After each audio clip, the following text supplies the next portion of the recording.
So for those who don't know you, could you just introduce yourselves and tell us a little story that you think best defines you? So I'm Casper, Aron. We've pretty much been like lifelong friends. So yeah, that's a bit about us and kind of how we know each other anyway. Funny story that comes to mind. I mean, it's not really a story, but I guess just growing up, we were just talking about it before the podcast. Like, we don't look as alike now, but yeah, growing up, I guess before puberty and all that, we used to get called like twins and asked if we were twins. Like, pretty much, it would have been a daily occurrence at one point, which is funny. And yeah, like sometimes I run into people that we knew growing up, and like they'll always ask me, "Oh, how's Casper and stuff?" Because like we were been attached by the waist for so many years now. So Yeah, great. So that was like you kind of grew up in each other's homes type of thing? Yeah, like my mum would mistake Aron as me and stuff. Probably. No way. Yeah. Oh, man. Yeah. That's hilarious. Anyway, but we're here today to talk about your brand, Mertramertra. But yeah, could you guys just tell me a little bit about your brand and kind of give a bit of a backstory so we can fill in myself and then all those who actually don't know anything more than what you post on Instagram. Do you want to go through it? Or? Yeah, happy to. So I guess the conception of the brand started in lockdown. Like Trem and we've done a few things together. Like we've obviously played lots of sport together, but also we were DJing for a little bit. And then in lockdown, we were both into like the same type of artwork, and we've always been into streetwear and fashion, and we thought like, why don't we do something and just give it a really good crack and actually like not just treat it as like a hobby, but like actually take it seriously. And we've always put that emphasis on taking it seriously, because a lot of people we find like they'll do something like this as a hobby and only put like, 50% into it, and how far can you get with that? So I mean, it's not like we've gotten too far. It's still early days. It's been like 4 months since we launched, but yeah, like yeah, it's a daily thing that we're putting into this brand, and yeah. I think just building on that, COVID last year, it was probably like the wrapping up of COVID, everyone was getting pretty sick of it. So how I remember it started was just pretty much we were on like a FaceTime call like most days just to try and entertain each other, considering we couldn't see each other. And there was one specific graphic designer that we both followed that he posted like a type of, I guess, like animation we both really loved, and Aron said like I could so wear a t-shirt with that. I remember him quoting that, and then I said, yeah, I would love to wear something similar to that as well. But that's kind of when the idea came to mind, and then just we're on like 6-hour long FaceTime calls together, just brainstorming and talking ideas and stuff. But it's pretty funny how those original designs that made us want to kind of fall in love and do our own clothing brand are nothing alike what we're doing now. So it's funny how things change like that. Yeah, that's so interesting. Yeah, but there was obviously a burning passion collectively right from the get-go. I think, yeah, with lockdown specifically, no one could really like utilize their creative side. There was not really much to do. A lot of people were just procrastinating with whether it was TV or that 1 hour of exercise outside. So it really gave us a lot of time to focus on something, which was probably really cool. And that background planning and stuff put us in the right stead for like just pretty much planning to like where we are now, honestly. Obviously, we've learned a lot of stuff on the way, but we really planned ahead before we properly launched because we wanted to not be catching up, but instead just future planning so we know where we're at. Yeah. And like, I guess we've always sort of said like we should do something together. Like, we've been mates together for like 18 years now. So like, why not, try to do something together work wise and have fun while doing it. And so that's sort of where we're at now. I'm glad you guys are having fun. It's good. Yeah, but tell me a bit about the name, like Mertramertra. It yeah, like what is it? There's actually a funny story behind the name. So Please share. You go, we you sat go. down one day to brainstorm the name because we were like, yeah, we've got some good ideas, but we need to get a name, secure that Instagram handle and all that.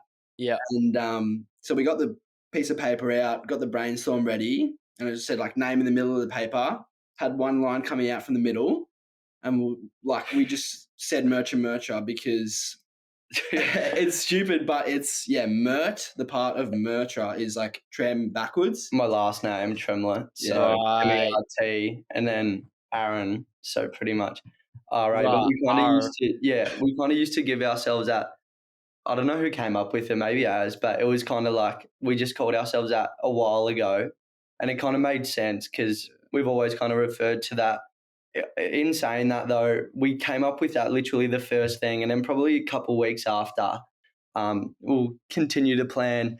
And Aaron was like second guessing the name. He's like, should we really do it? Does it make sense and stuff?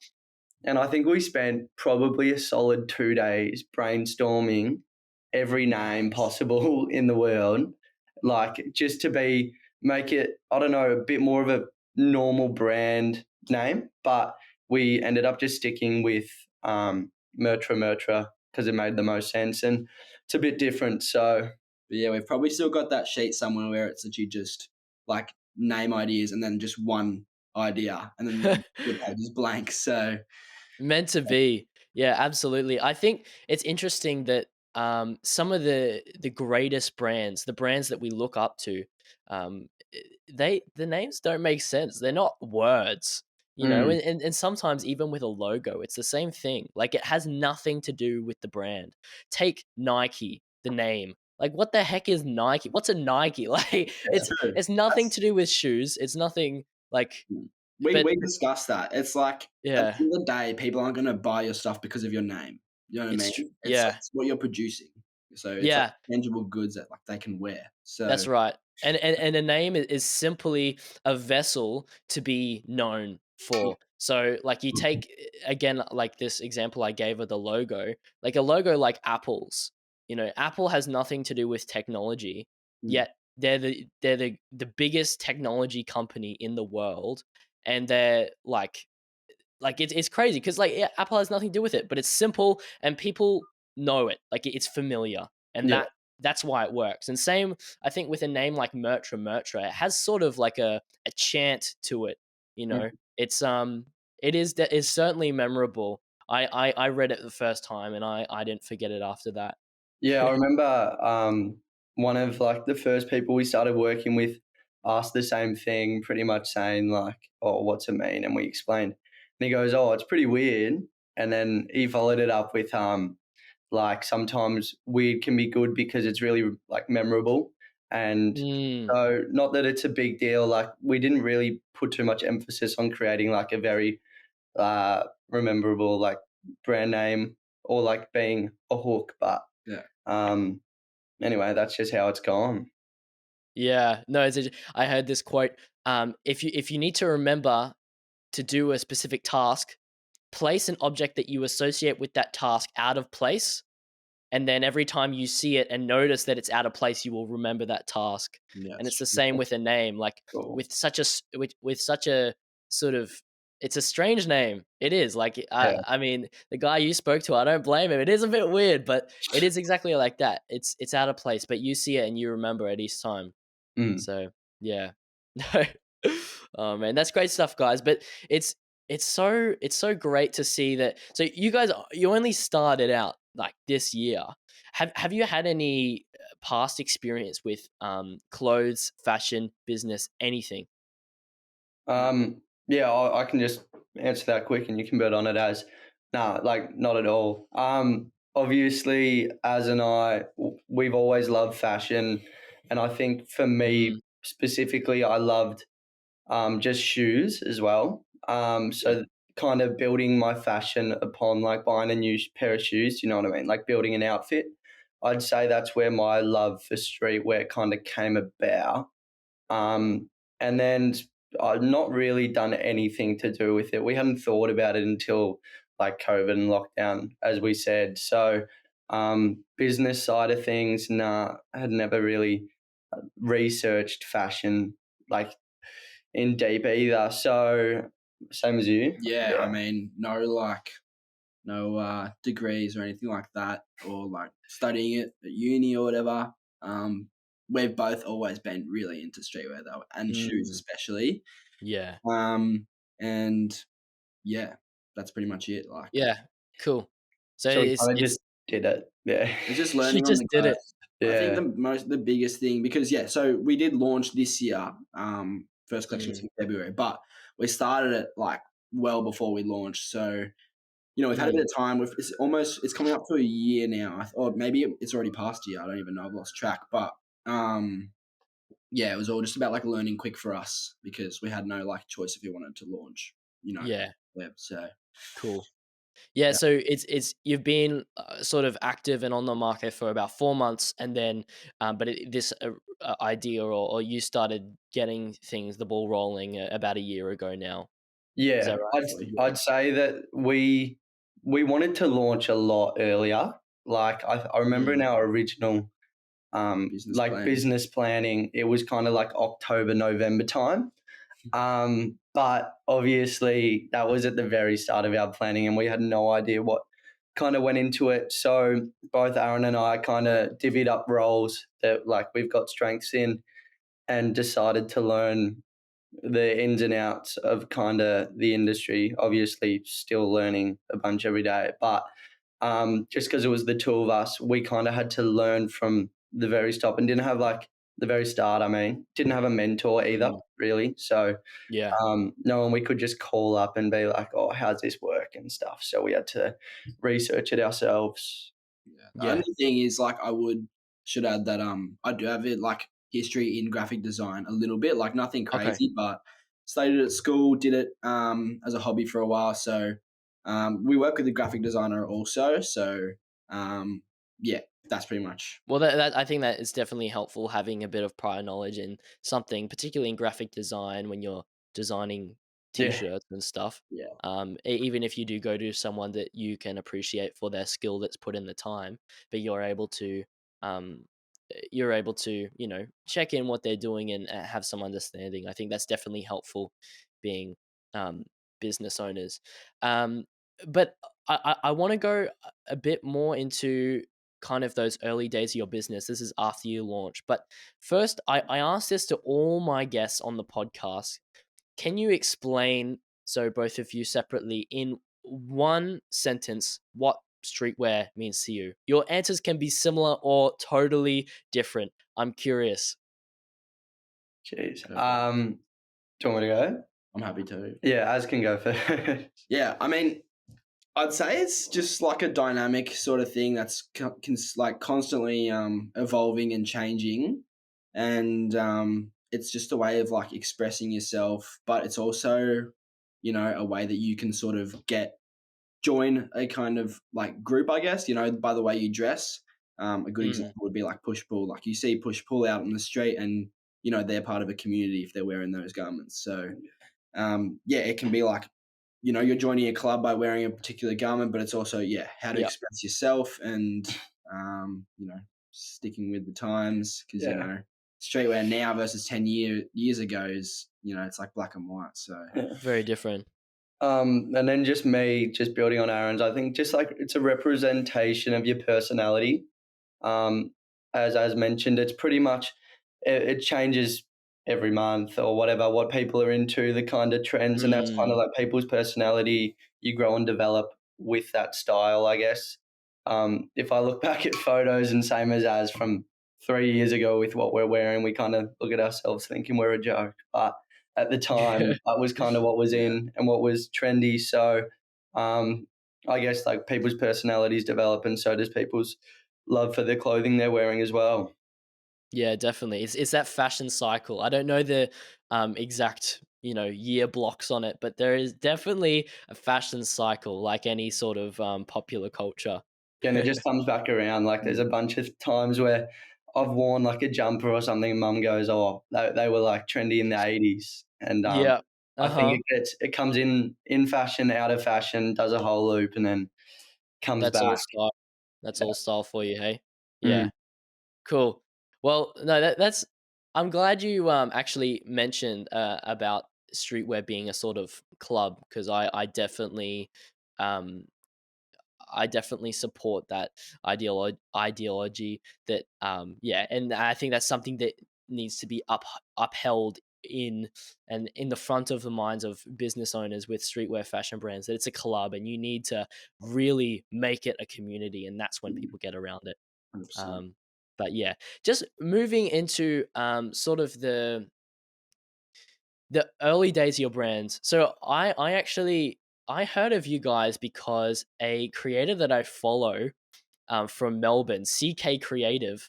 Yeah. Yeah, so he's obviously a graphic designer. For those who don't know, but he posted something of you guys, and like I've specialized into this niche this year with my videography and that. So I thought I'd check you guys out, and look, one of the curious things that um I found about your brand is that at that point in time you hadn't. Oh, actually, maybe you did have. No, at that point in time, you didn't have any like clothing release. There was nothing on your page. You just had this one post of this spinning Yeah. butterfly, Mertramertra, and I'm like, yeah, this is epic, Yeah. and it was blowing up like that. Mind blown. Like my mind blows up at that, because like what the heck? Like you guys Yeah. literally started from square one and you're creating something that's blowing up on Instagram. Tell me about that. How did you build so much hype from the get-go? That was pretty cool that It night. was cool.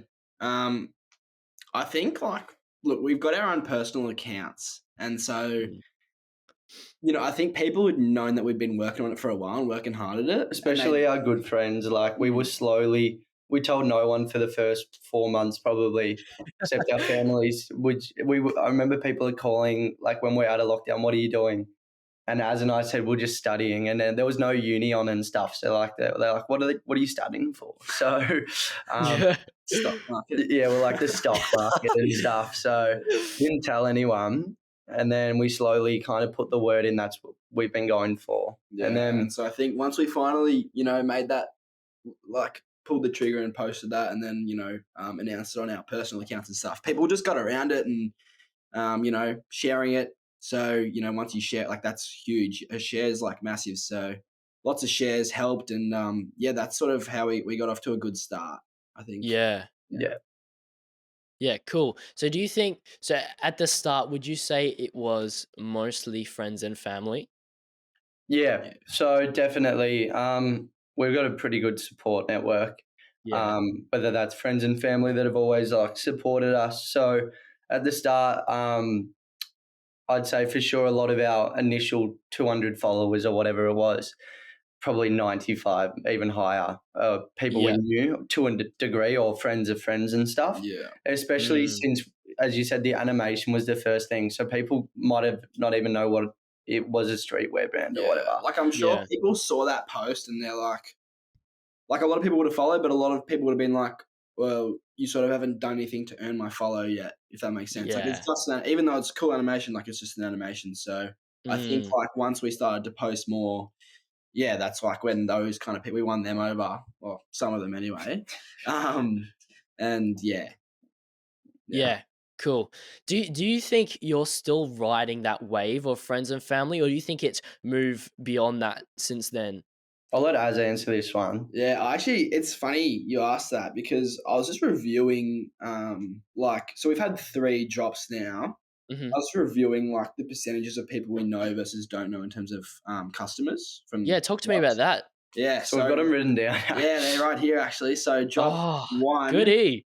drop one was 83% people we knew, 17%, or not new, but like Friends of friends or like in yeah, the same Sure. community. Sure. but yeah, we had that other 17% being like interstate orders and things like that. Unknown. Yeah, and then and keep in mind, like we've probably spent in totality like 150 bucks on ads in the whole time we've been doing Far this. out. So yeah, it's pretty organic. Yeah, that In is very top organic. A, which was early May, it was 70% people we did not know. and through some Wow. people we Yeah. knew. And I think we did a giveaway between drop 1 and drop 2, and I think that brought in a lot of people, as well as TikTok. So that there was a big shift from people we knew to people we didn't, which we sort of expected because everyone wants to support in the Well, first yeah. collection. You always hear brands and they're like, oh, the first one's obviously going to have hype from your friends and family and people are going to support it no matter what the product is Mm. and stuff. But I think an encouraging sign for me, and I'm sure Aaron too, was when people did get their garments, whether it was our closest friends or wasn't, we were getting good like reviews and feedback on them, whether it was the cut of the garment or just the overall quality. So we knew that put us in good stead. Like we didn't just jump the gun, and it's a credit to our planning, I guess. Like, didn't jump Mm. the gun and just bulk produce our first sample and stuff like that. So yeah, And just jumping back to 2B, which we had, or the third drop, which we had late May. So we had one on the 3rd of May and then one on the 25th of May. Mm-hmm. That was 91% people we didn't know Wow. and 9% of friends and family. So yeah, it's sort of, it's expected. I didn't think it would be so like abrupt, that change between the first Yeah. collection, but I mean it's good. we were happy with it. We honestly probably preferred it because, gets the brand out there more from just this sort of bubble that we're in where we live. So Yeah, absolutely. And something I've spoken about with previous guests on the podcast is that you can only ride that friends and family wave for so long. They'll be with you at the start and throughout, but you'll get the majority of that support in the start. But then it's great to see you guys have kind of developed that into, what was like, what'd you say, 80% friends and family in the first one, and then by the second one it was down to only 30%. yeah, Like, Yeah, now we're damn. about 9, and it's like it's really good because obviously as it's a different community and friends that are saying it and can potentially follow us, but also it's sometimes bad that like our close friends can't get their hands on garments they want to get, but that's just Yeah. how it goes. I think it's just Yeah. reassuring at the end of the day. Like we know we're not just selling to people who want to support us, but people actually like our stuff, which we want. Like that. At the end of the day, Yeah. our biggest goal is to produce stuff that people are like, far out. I need that. Like I Yeah. want to buy that really badly and wear it. So yeah, Yeah. we were wrapped with it. But yeah, no, we're happy with how it's all going in terms of the drops and all that. So Oh, great stuff, boys. Yeah, it's looking really great, and I love the direction you're taking it. It's very I still have the same emotion from that first post where I was like, damn, this is cool. Like, That's it cool. was just nothing, but it was curious. It was like, it was ambiguous and mysterious, and it was, yeah, I just wanted to know more. And I still get that same sense with what you guys are doing now. So, Appreciate it. That's nice. yeah. So, you on the first drop, um, or before then, even you're able to kind of build hype quite a lot, and just through kind of almost just that withholding information from people and then finally releasing that, and then you have this storm of people that come and just because they finally kind of receive that information, they know something's been going on in the background, and then they're Yeah. finally made known to that. How has your how has building hype, your strategy towards that, changed since then? Because that works once, but then now they know, you know what I mean? So I suppose with drop 2, I mean tell me about that. You guys sold out drop 2? yeah, well, I mean, like there's still a lot, like we released baby tees, which are Yeah. like female sort of tees, and there's a few still in stock, but like everything else, yeah, it's pretty much gone. Yeah, they're sold out. So like the hoodies and the pants and stuff, which was good. We've got, yeah, I mean, in terms of how we did that, we focus on a few different like avenues of how we can create the hype. So we asked ourselves like what sort of things can create hype, and it's the Mm-hmm. product itself, and then deeper within that, what about the product? So how it looks and the quality of it, right? Starting out, it was very easy to like jump into using a wholesale blank supplier in Melbourne, because that's the quickest way to get our stuff out there. and we got some samples and just didn't love it. Yeah. And we were asked ourselves, and we were like, would you wear this? And like proudly wear it. And we were both just like, nah. So then back to the drawing board, sort of thought like, how can we get our stuff custom made? Because we've got a particular type of, cut of tees and how we want them to fit and hoodies. So, which weren't being met by these Aussie manufacturers. I think just quickly, it wasn't being met because we have like that oversized kind of fit, and it was either really good quality, but the actual fit wasn't right. There was short sleeves and it was tight, or it had the right cut, having that oversized look, but the quality wasn't great. So It also just limits you to not being able to make adjustments because all their stuff's pre-made. So you can't like refine it, which we've done a lot. Like these hoodies that we're releasing this month are quite refined and different to what we've released in the past, which we wouldn't have been able to do if we were using, something like AS Color, because their stuff's just like, you can buy this hoodie in bulk, not sort of like make your own hood. Yeah, in saying that, like depending on what you're going for, they are good options, and they're very reputable and easy to get, and a lot of screen printers and stuff are very familiar with them. So it can be an answer for some people, but it just wasn't the right option for us. Sure. So then just building on Aron's, we had to look to go with a custom manufacturer, which is a whole process in itself, which is very time consuming and can be very frustrating. But in what we're looking for, it was like the best option, and we're happy with what we've released so far. So we found that custom manufacturer, got some samples, refined, and then once we'd got that product that we were happy with, whether it be the hoodie or the tee, then we pulled the trigger on the bulk order. So, expressing that via our socials that we've got like this quality product, but you can also see it in our photos. Like if you scroll back to our early posts, you can see those hoodies look really high quality, and like people would comment that. We'd get messages saying like, where do you get this stuff? We get them every day, but like messages saying like, where do you get your stuff made? Who's your manufacturer and stuff? That's the golden question. Yeah. And it's like, well, we want those questions because it reinforces that what we're doing is right. It's right. So that was one form of building hype. And then the designs, each design goes through a long process of, brainstorming, refining it, re-refining it, that sort of thing, until we come out with the final product. And, the butterfly hoods, which, like our logo, which sold out in 7 minutes, those hoodies in the first drop. We've got a lot of those. But people loved them. So I think I think things just change along the way, to be honest, as well. And if you're like up and coming or you've done it for years, I'm sure they know that. But it's just like you've got to embrace what your gut feeling is. Like if you look at our original plans, I think before we released, we had pretty much up until what we've done now already finished design-wise from what we thought was going to be the designs. And it changes a lot.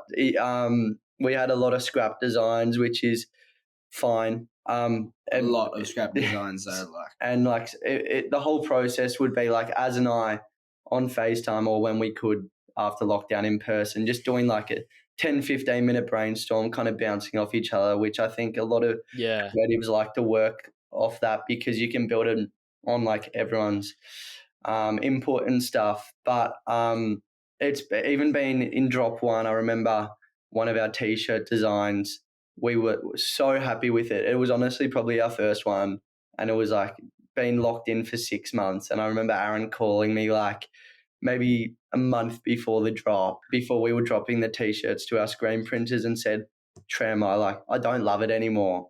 And then I had a look at it again.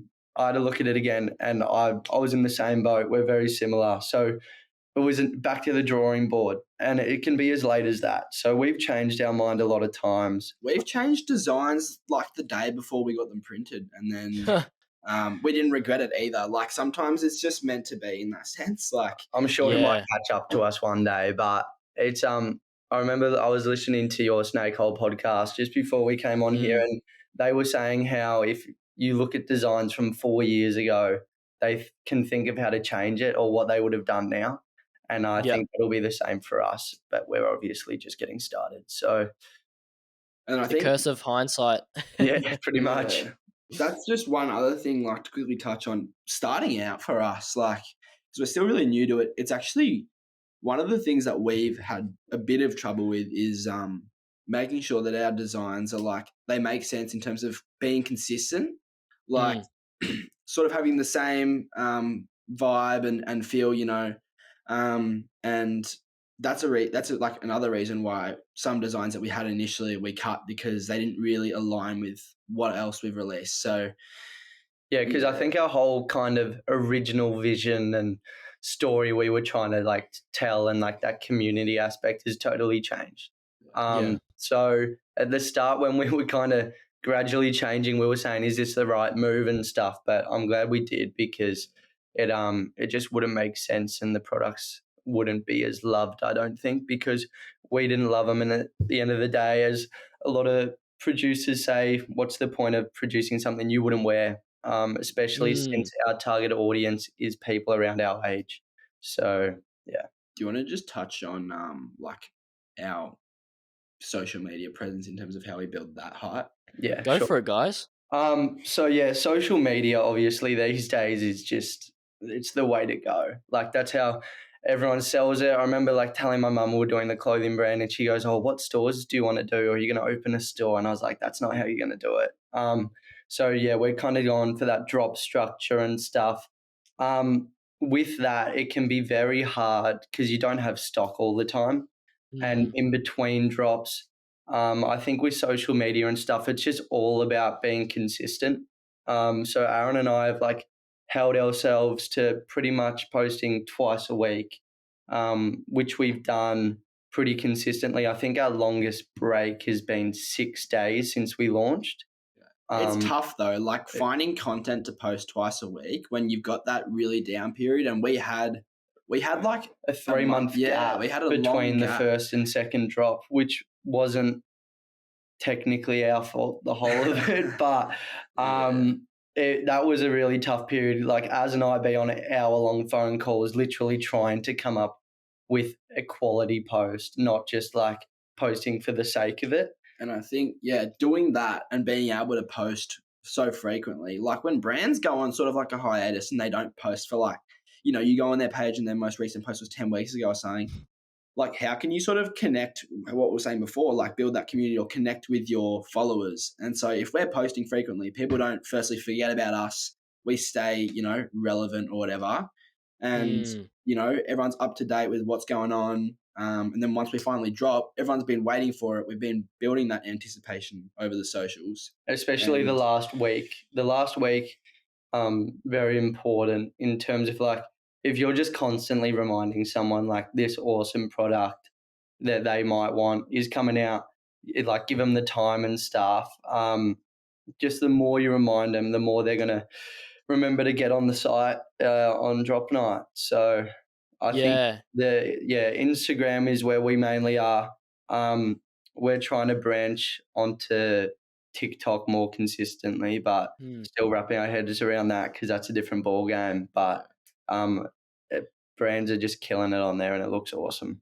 But to wrap that about like building the hype, like as I said, like the quality of design, the quality of the product, the designs, and then how we market it, it's all something that like all factors that we focus on to like build the hype. But at the end of the day, what we focus on mainly is, and what our like highest priority is, like putting out a garment that we are like super proud of, like and we know it like with our heart of hearts, and that we think people are going to love. And then I guess the hype kind of built itself with that.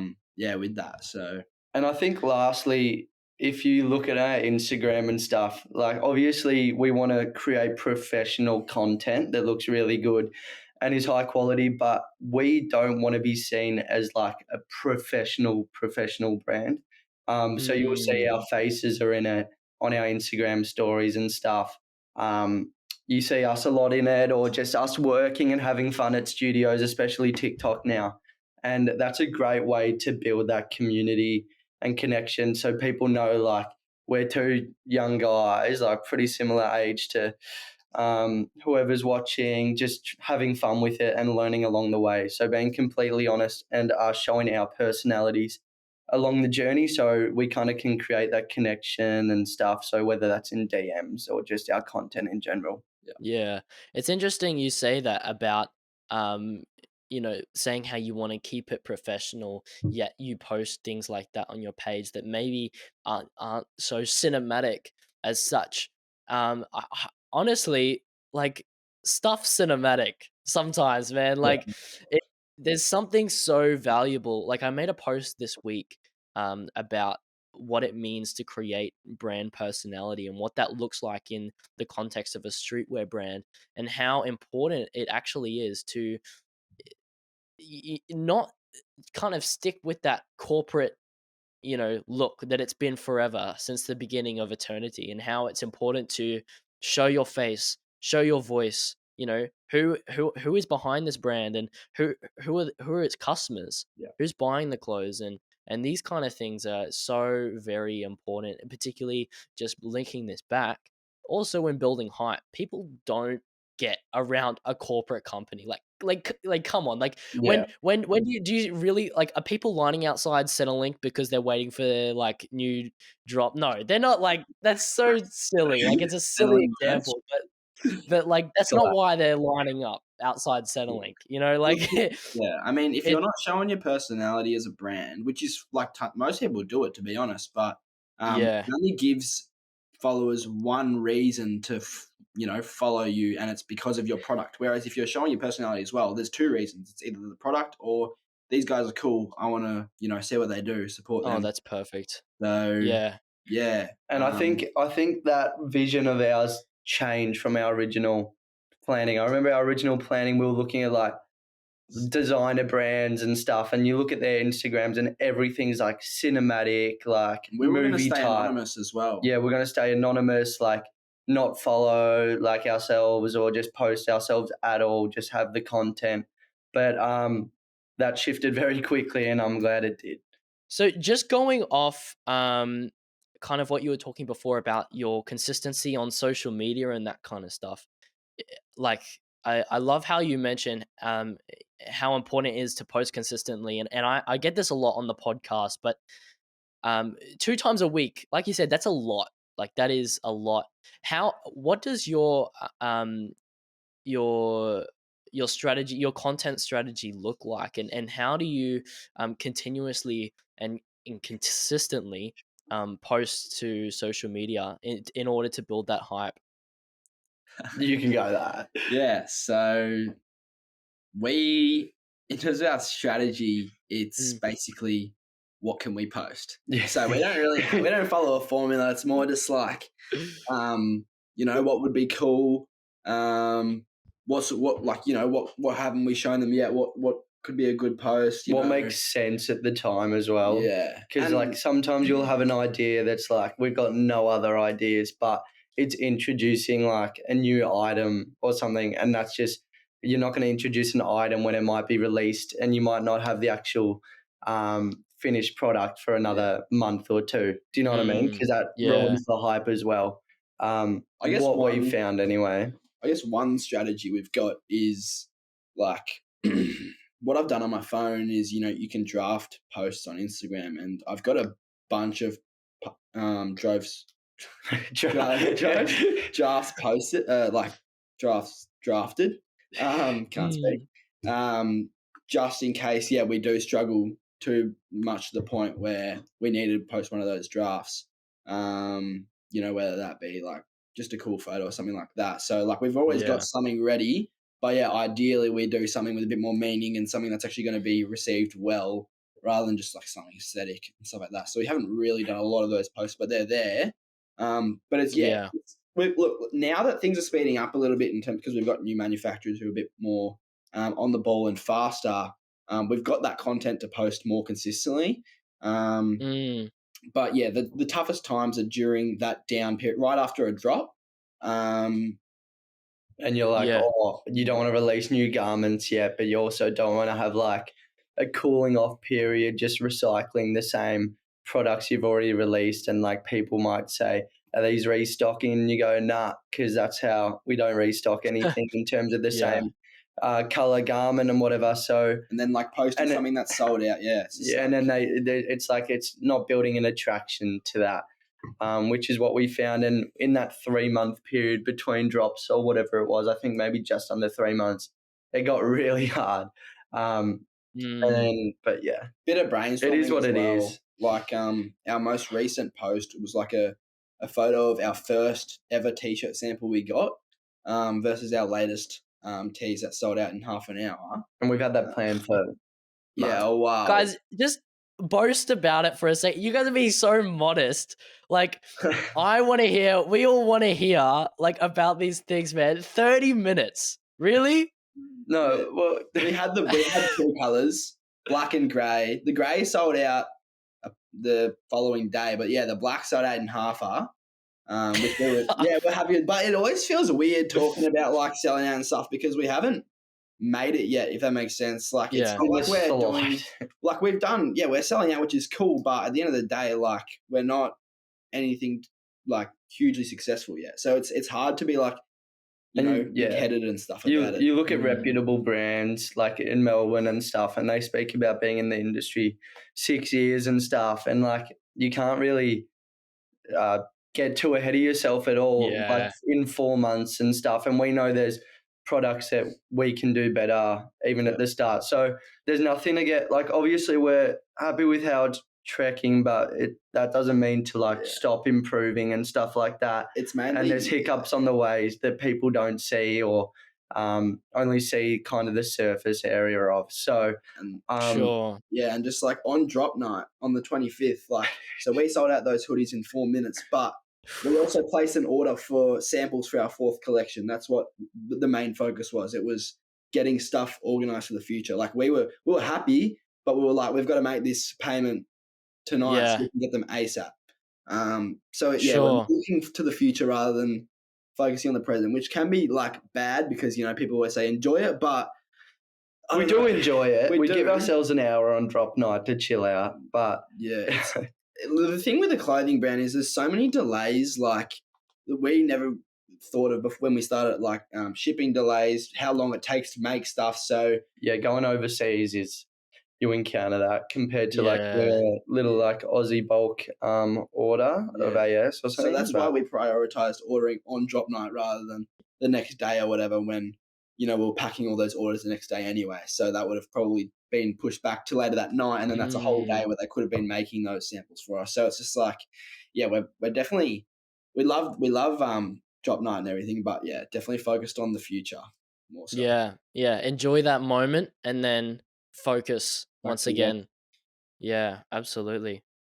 In terms of your when you post things to Instagram, do you find for you guys there's a particular time of the day, a very specific time of the day then that you get the most engagement and that contributes to kind of how you show up in people's feed, or if you show up in people's feed at all?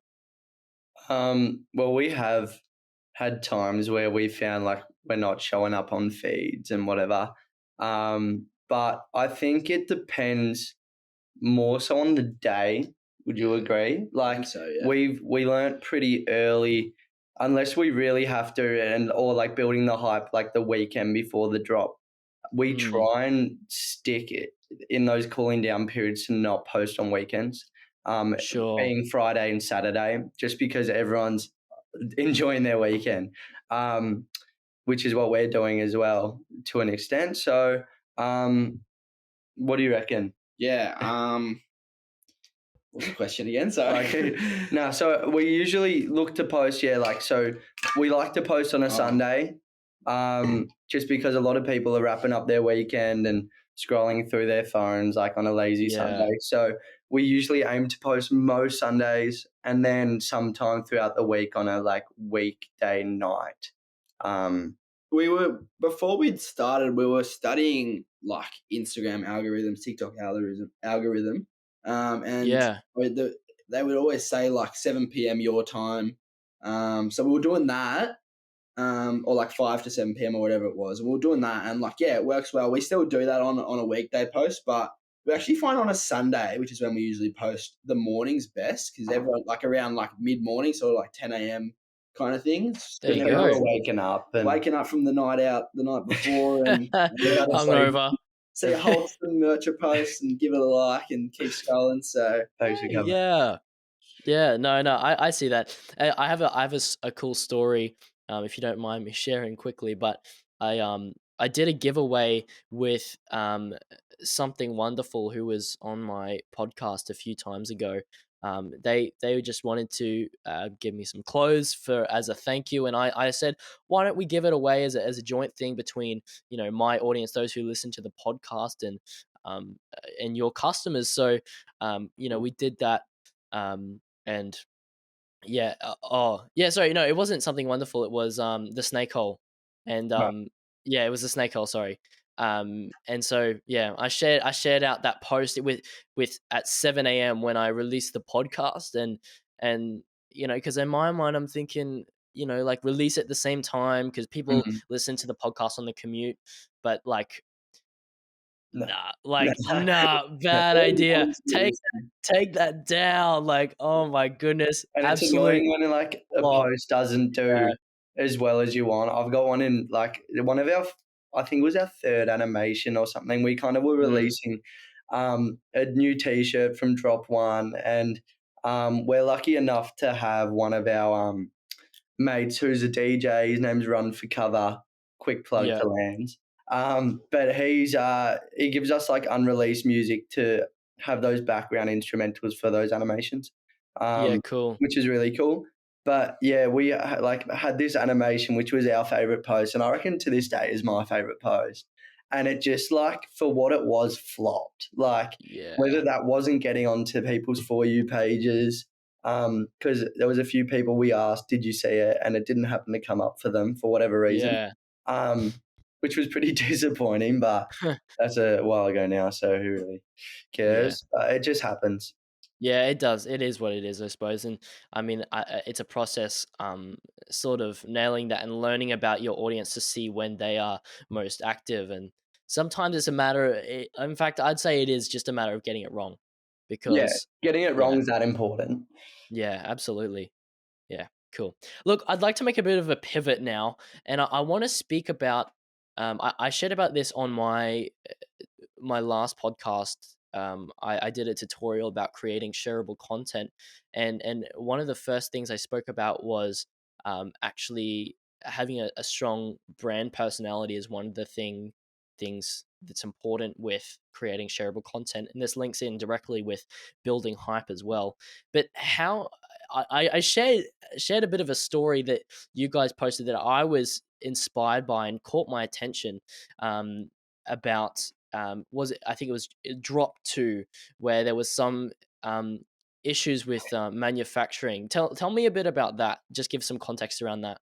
I'll give this one to Aaron because he was the person that got the first look at those products. So Oh no. yeah, What so did you find in the box, Aaron? yeah, well, so basically we had used these manufacturers for our first job and and all the our stuff was samples sick. and stuff. Yeah, the stuff was grouse. So we were like, just do what you did with different colors. It's pretty simple. Anyway, so yeah, we got the shipments of the bulk order. So it was like 4 boxes probably full of stuff, maybe 5, and I opened up. I think it was the first one. It was the blue hoods that we just dropped, and they looked like they were about 5 years old. I actually put one on. I put one on, and I went down to my parents, and I'm like, "How old do you reckon this hoodie is?" And they literally said like 4 years old. So they just had balls all over them, and They were they like banged thin up. as they were just, and in Ooh, the inside it was just like rugged. It sucked. Yeah, so that's bad. that was just like a stomach drop.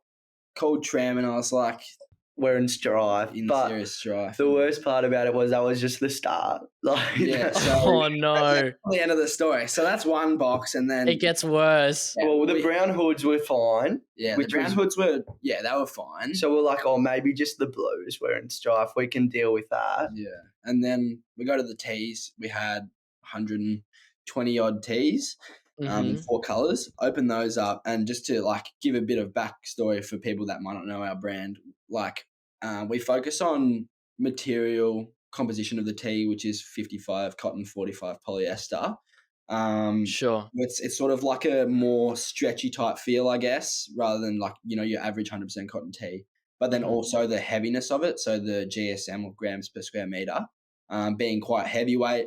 And these tees were Neither. the cotton is literally definitely cotton. And I actually calculated the GSM by cutting up a square of fabric, Far and out. weighing and doing like formulas and stuff to calculate the GSM, and it was like 170, I think, instead of 300 GSM. Oh, that's Uh, very not Oh, it was the same. like it was terrible. But Like there's no other way to describe it. Worst part though was that our manufacturers, to this day, our old ones, we don't use them anymore. They still haven't admitted to their like wrongdoing. So they still said, "No, they're the right tees. You guys are wrong. Like you can't just cut up a tee and calculate as GSM. It's not accurate and stuff." And I was holding like our drop one tees, and then in my other hand our new tees, and it's like night and day difference. And We literally weighed man. it and sent videos to them like being the same size and stuff, and there was like grams different. I Far forget out. the number now, but that was a terrible time.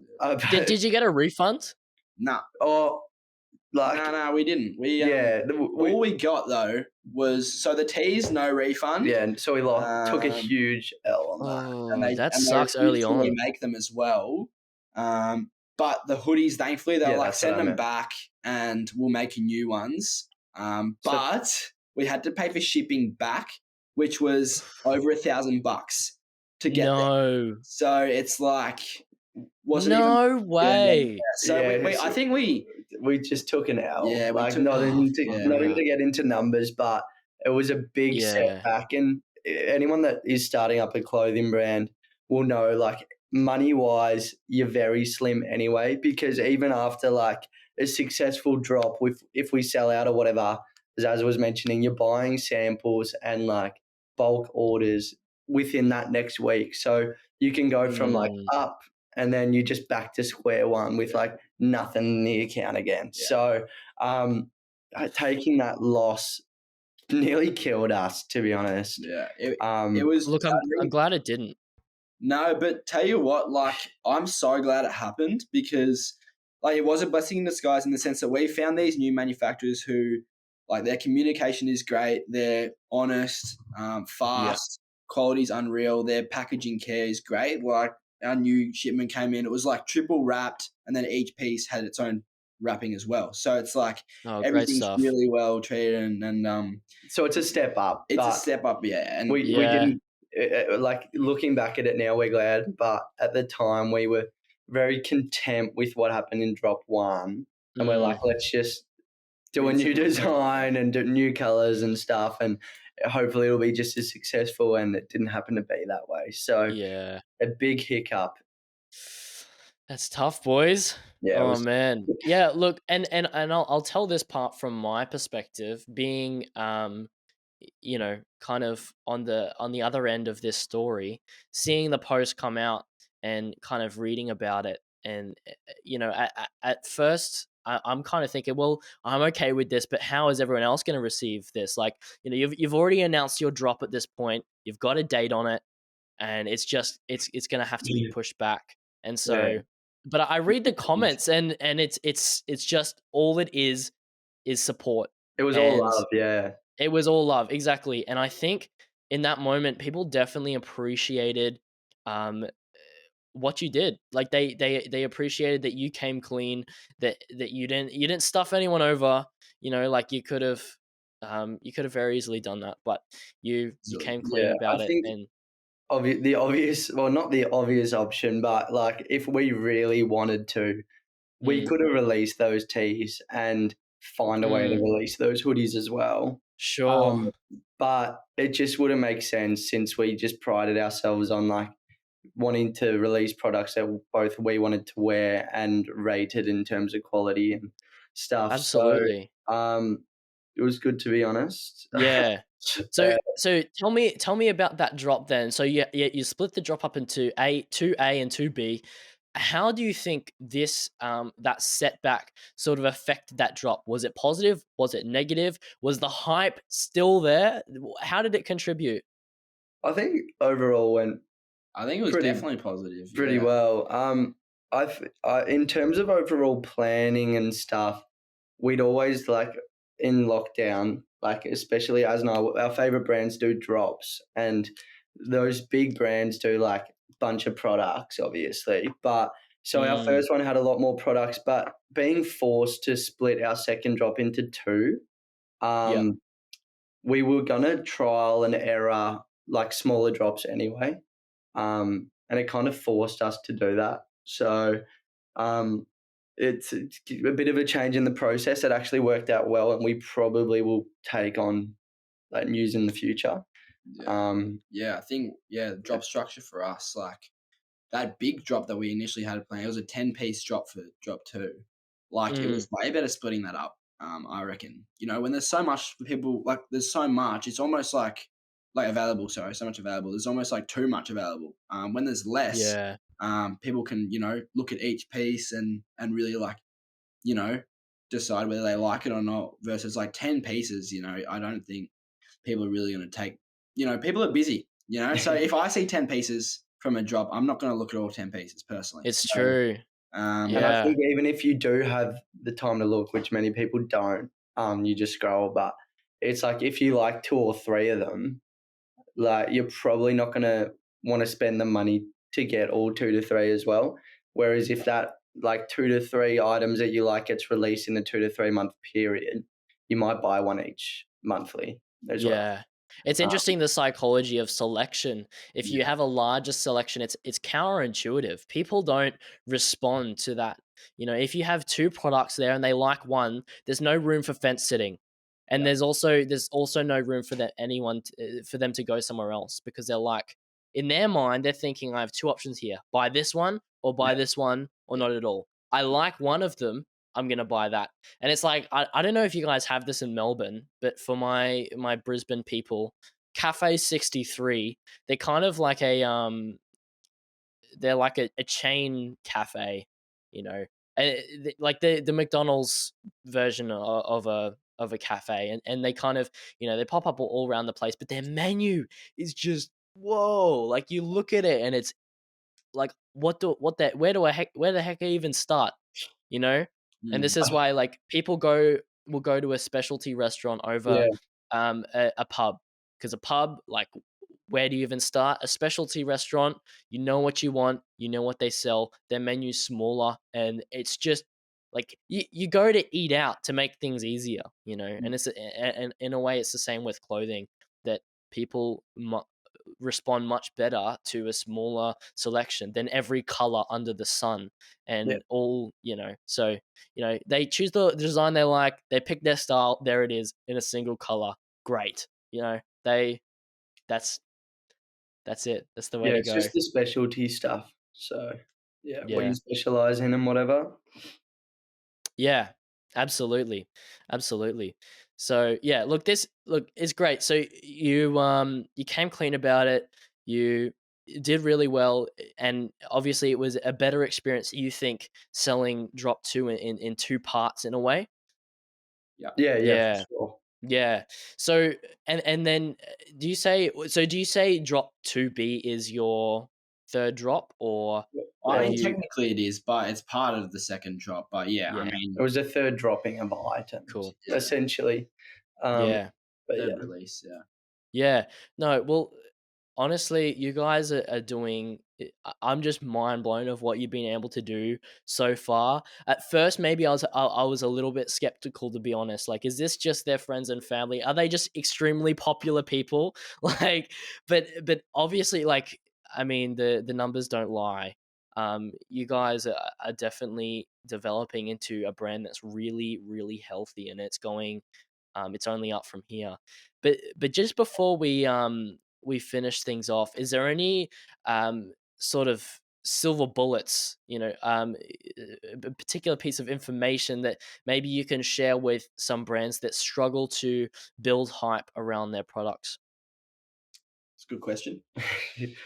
um, I'll just start off. I just think like we're just getting started. Do you know what I mean? Like Mm. if whether you have a background in the field and or not, if you want to do it, like just do it properly. Do you know what I mean? Like Yeah. spend the time, um, and don't be afraid to make a mistake. Like the first hiccup isn't the end unless you make it the end. Do you know what I mean? Mm. And then yeah, if you want to build on that. Yeah, I mean, it's actually quite funny. After our first drop, we had this guy message us, and he was like, "Do you reckon we can set up a call and I'll pay you guys, and you can teach me a few things, answer my Huh. questions?" We were like, "We've done one drop, mate, but like, sure, if you want." So, And I think the piece of advice that I was stressing to him back then was it's just left my mind actually. It was creating a piece that is creating a garment that like 100% you love it. If it wasn't yours, you'd love it. And then it's just about trusting the process that everyone else is going to feel that same way, or a lot of people are going to feel that same way. Mm. Because if you like it, it's less of a chance that other people are going to love it. Do you know what I mean? But if you're like, wow, that is I need that insane. almost like Yeah. It's I feel like it's got more of a chance of people also loving it. Like I find the garments that Trem and I absolutely love, like both of us love, they're the ones that have performed the best. Mm. So Yeah. that's probably my biggest thing is just like don't settle for something that you're like, okay, I just want to get this out and make some money and sell this, t-shirt with this average design. About to say mid, but yeah, like create something that you're super proud of and that like you think, yeah, if you saw that in a store, you'd buy it. So Yeah. Yeah, no, it's just like if you are getting started and looking to go overseas, just know there is a lot of barriers to it as well. So if you're dealing with manufacturers, first language barrier, time zones, wherever you're getting it done, like some things just don't go to plan. Or if like you feel like you need an answer, just know that that might not come for like another 12 hours because they're asleep, like genuinely.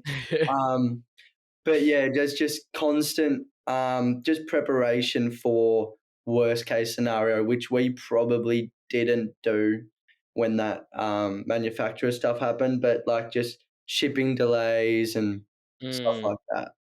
yeah. Yeah. Cool. When's drop 4, boys? Well, actually, yeah, I guess We're not going to put a date on it in case Sure. something comes up. but yeah, the plan is to release a mini drop of a particular garment this month. And then hopefully, if all goes to plan, some stuff's coming in July. So Oh, great. This is, keep in mind, this is for the loyal customers that stayed to the end. This is for yeah, the loyal exactly. ones, the real ones. Yeah, to So be that, fair, they're loyal. Look, the plan right now is to have stuff every month. So we'll see what happens. But Yeah. that's what our plan is, our but plan's you looking never like. know. Stuff can happen, time constraints, and just shipping delays, which tend to happen way too often. But yeah, exciting times. So where can listeners find you guys or Mertramertra if they want to know some more or buy some garments? Yeah, cool. So handles on Instagram and TikTok are just Mertramertra, so MERTRA twice, MERTRA. And website's just www.mertramertra.com. That's it. yeah, all the same. Cool. Yeah. Yeah, that's so exciting, guys. I have definitely learnt something today about building hype and even about your own personal experience and your story with building hype. It's inspiring and practical and educational. So I hope the listeners have also got have got the same value that I have gotten out of today, and you guys as well. Just last big thank you to you guys for taking the time to come on and speak with me today, have such a productive conversation. I've really enjoyed it. I hope you guys have too. Yeah, always. I was thinking it was actually really cool. I've never done anything like this. Yeah, no, it's cool. Thanks for having us on. Yeah, exactly, and thanks for reaching out. Yeah, It's pretty cool how like it's so easy with technology these days to come up with a date and just to collaborate like this. So absolutely. it was good and fun. and I'd love to have you guys on again in the years to come when we see your brand flourish and grow more than it is already. So Thanks, man. exciting times. Appreciate it. Yeah, we'll do that for sure.